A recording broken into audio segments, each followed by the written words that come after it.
కష్టం మర్చిపోదాంలే అని మాట్లాడలేదు. అది అతని ఈగో హర్ట్ అయింది రాజుగారు కాబట్టి.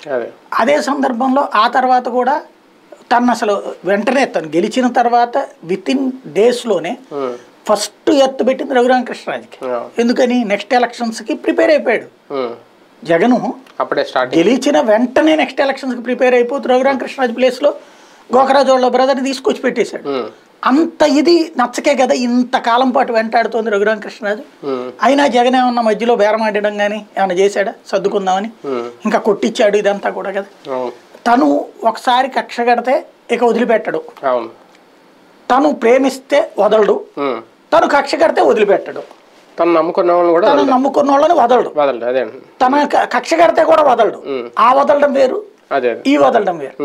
కాబట్టి నెగిటివ్ అందులో ఇతను ఏదో చిన్న వయసు ఉన్నది 50 దగ్గరలోనే కదా, రాజకీయ పరంగా చూసుకుని చిన్న వయసు. మరి ఇట్లాంటి వ్యక్తికి ఇంకొక 20-30 ఏళ్ళు అయితే ఉంటది కదా రాజకీయ జీవితం. ఇట్లాంటి ఇప్పుడు ఇంకొకటి పోనీ ఆంధ్రాలో ఆల్టర్నేటివ్ ఏమైనా ఉన్నాయా?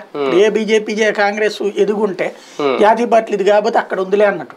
ఇక్కడ ఉన్న తెలుగుదేశం పార్టీ ఇది, జనసేన వచ్చేటప్పటికి జనగండ 100 ఏళ్ళ ఆయుష్ లాగా ఉంది. అది దానికంటూ ఒక ఎగ్జిస్టెన్స్ తెచ్చుకోవట్లేదు, తనుగా ఎదగాలనుకోవట్లేదు, తెలుగుదేశం ఆధారిత చలంకంగానే ఎదగాలనుకుంటా. కాబట్టి దాంట్లో సరైనటువంటి స్టఫన్ నిర్ణయం తీసుకునే పరిస్థితుల్లో ఆయన లేడు. అదేదో రాజకీయంగా 4.5 ఏళ్ళు ఆయన పరిపాలన చూస్తే ఆయన వ్యూహాలు ఒక రకంగా